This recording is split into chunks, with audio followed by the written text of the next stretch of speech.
Welcome. I'm Lena Vigna, Curator of Exhibitions at the Racine Art Museum, and I am here today to talk to you about another artist that we have in the collection, Tina Fung Holder. Tina Fung Holder grew up in Guyana. She was working as an accountant when she went to Chicago to stay with family, and while there she began studying textile techniques. Soon she began to make craft objects. She ultimately graduated from the School of the Art Institute of Chicago, and for some time she has actually been living in Wisconsin, where we are located, making work including baskets and teaching workshops. RAM has a long history with Fung Holder, as she was invited to participate in exhibitions that were organized in the 1990s, and her work began to enter the collection at that time as well. RAM now has 16 pieces by Tina Fung Holder, mostly jewelry, dates ranging from the 80s to the early 2000s. We have several large neck pieces, such as what you see here, smaller ones as well, a pair of earrings and a pin, and Fung Holder also makes bracelets.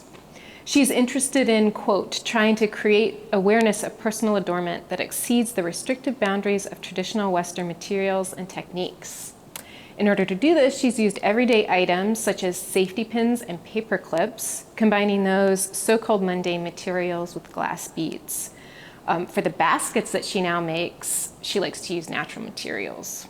This interest in materials is really significant for Fung Holder. Raised in a rural village, she's been interested in the nature of objects since early childhood. She credits her interest in man-made materials to growing up in a non-industrial environment. So when she was exposed to them, to things such as safety pins and paper clips, she was particularly drawn to them. They were unfamiliar to her, but also very appealing. Her interest in using materials like this to create art jewelry coincides with broader interests in the field over the last couple of decades to create jewelry using non-precious materials, everyday items, things that you wouldn't necessarily expect to see in jewelry. In addition to the work that we have at RAM, where I mentioned we have 16 pieces, so she is an archive artist, someone that we collect in depth, but she's also featured in the collections of the Smithsonian, the Los Angeles County Museum of Art, and the Museum of Fine Arts in Boston.